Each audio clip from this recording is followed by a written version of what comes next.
السلام عليكم ورحمة الله وبركاته. نحمده ونصلي على رسوله الكريم، أما بعد. أحسن الكلام كلام الله، وأحسن الهدي هدي محمد صلى الله عليه وسلم. أعوذ بالله السميع العليم من الشيطان الرجيم من همزه ونفسه ونفخه. وقضى ربك ألا تعبدوا إلا إياه وبالوالدين إحسانا إما يبلغن عندك الكبر أحدهما أو كلاهما فلا تقل لهما أف ولا تنهرهما وقل لهما قولا كريما واخفض لهما جناح الذل من الرحمة وقل رب ارحمهما كما ربياني صغيرا. صدق الله العظيم. حضرات محترم، اللہ تعالیٰ کی توفیق سے نصیحتوں کے سلسلے میں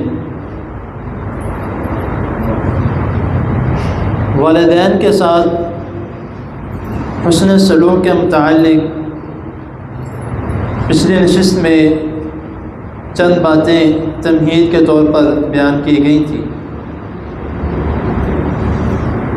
اللہ رب العزت نے قرآن مجید میں جس مقام پہ اپنی عبادت کا ذکر کیا ہے اور اللہ کی ذات کے ساتھ شرک نہ کرنے کا ذکر کیا ہے، وہاں پر اللہ رب العزت نے والدین کے ساتھ حسن سلوک کا بھی ذکر کیا. محدثین کہتے ہیں، علماء کرام کہتے ہیں کہ شاید یہ ترتیب اس بات کی حکمت بنتی ہے کہ اللہ رب العزت نے انسان کو پیدا کیا لیکن ذریعہ اللہ رب العزت نے ایک مرد اور ایک عورت کو بنایا ہے جن کو والدین کہتے ہیں. تو اس وجہ سے اللہ رب العزت نے جس جگہ پہ بھی ذکر کیا ہے کہ سب سے پہلے تو اس رب کی عبادت کرو جس نے تمہیں پیدا کیا ہے، جو تمہارا خالق حقیقی ہے. پھر ان کے شخص کے ساتھ یعنی کہ ان دونوں کے ساتھ، والدین کے ساتھ حسن سلوک سے پیش آؤ جن کا تمہارا دنیا میں آنے کا جو ذریعہ بنے ہیں. محدثین نے ایک بہت ہی خوبصورت یہ نقطہ جو ہے وہ بیان کیا ہے، اور اگر دیکھا جائے تو ہے بھی اسی طرح. اللہ رب العزت نے ہمیں پیدا کیا ہے لیکن ذریعہ کون بنے؟ والدین. آگے اس کے متعلق بھی انشاءاللہ تعالیٰ کل کی نشست میں تھوڑی سی تفصیل سے اس کے بارے میں بتاؤں گا کہ اللہ رب العزت نے اس کو بھی بہت احسن طریقے سے بیان کیا ہے. جو یہ نقطہ جو محدثین نے نکالا ہے، اسی کے متعلق ایک آیت بھی ہے، وہ انشاءاللہ تعالیٰ اگلی نشست میں بیان کروں. تو اس آیت میں جو یہ 15 پارے کی سورۃ بنی اسرائیل کی جو آیت ہے، وَقَضَىٰ رَبُّكَ أَلَّا تَعْبُدُوا إِلَّا إِيَّاهُ، یہاں پہ بھی اللہ رب العزت نے سب سے پہلے جو ہے وہ ذکر کیا کہ خاص میری عبادت کرو. یہاں پر جو ہے وہ تمام معاملات اور تمام جو یہ ڈھونگی بابا یا جن کو ہم واسطہ کے طور پہ استعمال کرتے ہیں، سارے ختم ہو جاتے ہیں. کیونکہ جب اللہ رب العزت سے جہاں پر اللہ تعالیٰ یہ الفاظ استعمال کر لیں کہ خاص، تو صرف اور صرف اسی چیز کے اوپر عمل کرنا ہے.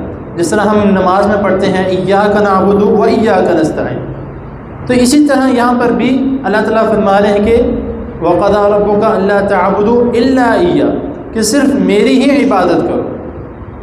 اس کے بعد پھر اللہ تعالیٰ فرما رہے ہیں کہ وَبِالْوَالِدَيْنِ إِحْسَانًا، کہ والدین کے ساتھ حسن سلوک سے پیش آؤ.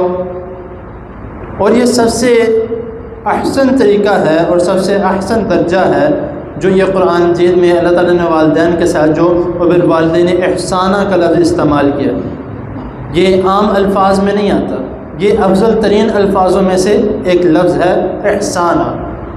اس کے بعد جو ہے اللہ رب العزت پھر بتا رہے ہیں کہ خدمت کس طریقے سے کرنی ہے، کیا کرنا ہے.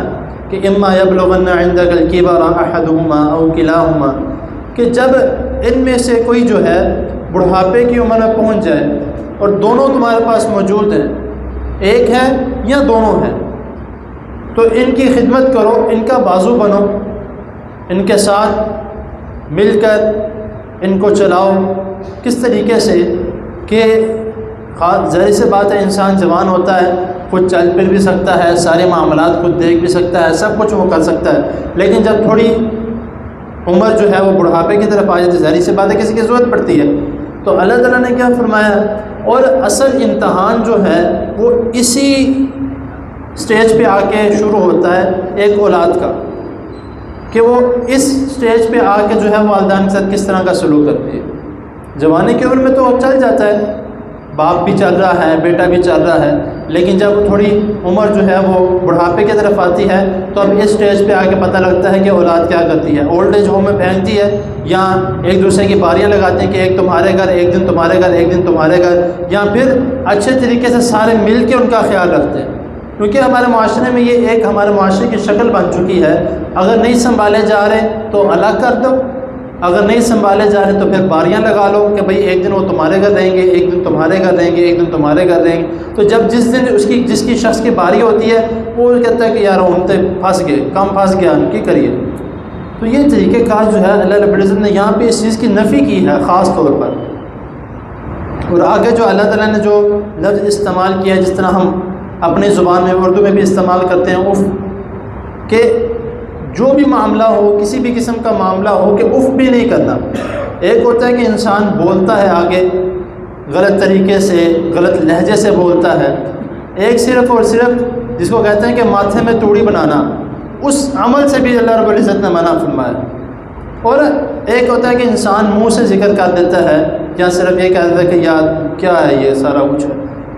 اللہ رب العزت اس کے آگے جو فرمائے کہ وَخْفِضْ لَهُمَا جَنَاحَ الذُّلِّ مِنَ الرَّحْمَةِ، کہ جو تمہارے دلوں میں ہے اللہ تعالیٰ وہ بھی جانتے ہیں کہ اگر کوئی بات ہو گئی ہے، کوئی معاملہ ہو گیا ہے اور تم منہ سے نہیں بول رہے، لیکن تمہارے دل میں جو ہے وہ ان کے بارے میں کوئی بات پیدا ہو رہی ہے یا کوئی ایسا مسئلہ پیدا ہو رہا ہے، اللہ تعالیٰ اس کو بھی جانتے ہیں، تم لوگ اس سے بھی باز آ جاؤ، ورنہ اس کی بھی سزا تمہیں ملے گی۔ تو یہ تمام چیزیں اللہ رب العزت نے بتائی ہیں، کس لیے بتائی ہیں؟ کہ تم ان باتوں کا خیال رکھو، تم ان باتوں کو اوپر عمل کرو۔ آگے پھر اللہ تعالیٰ نے کیا فرما دیا؟ وَقُلْ رَبِّ ارْحَمْهُمَا كَمَا رَبَّيَانِي صَغِيرًا، کہ تم ان کے لیے دعا کرو کس طریقے سے، اور دعا بھی اللہ رب العزت نے اس طرح کی بتا دی کرنے کے لیے کہ جو تم بچپن میں کرتے تھے، جس طرح انہوں نے تمہیں پالا کہ جہاں پر گیلا تم نے کیا وہاں پر وہ سو گئے، تمہیں سوکھے پہ سلا دیا، گود نے پکڑا ہوا ہے، تمہارا پخانہ نکل گیا، تم نے بولو براز ان کے اوپر کر دیا، انہوں نے اس بات کی فکر نہیں کی، جا کے کپڑے بدل لی، یہ نہیں کہا کہ یار تم نے کیا کر دیا۔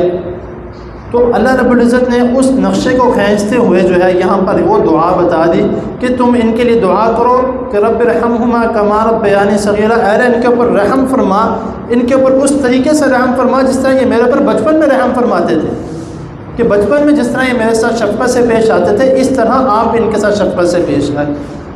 تو یہ دنیا میں زندہ ہیں تب بھی یہ دعا لازمی، فوت ہو چکے ہیں تب بھی یہ دعا لازمی ہے۔ اور والدین کے لیے آپ کسی بھی رشتے کے متعلق دیکھ لیں، چاچا تایا کوئی بھی ہے، پھوپھی ہے، خالہ ہے، کسی بھی رشتے کے متعلق یہ بینیفٹ نہیں ہے اس کو کہ اولاد دنیا میں موجود ہے، والدین جا چکے ہیں لیکن سلسلہ چل رہا ہے، نیکی کا سلسلہ جاری ہے۔ کسی بھی رشتے کے متعلق یہ اللہ رب العزت نے کوئی سسٹم نہیں چلایا ہوا، صرف اور صرف اولاد اور والدین کا یہ سلسلہ چلایا ہوا ہے کہ اگر اولاد زندہ ہے اور والدین فوت ہو چکے ہیں تو اولاد ان کے لیے دعا کرتی ہے، ان کا سلسلہ نیکیوں کا ابھی تک جاری ہے۔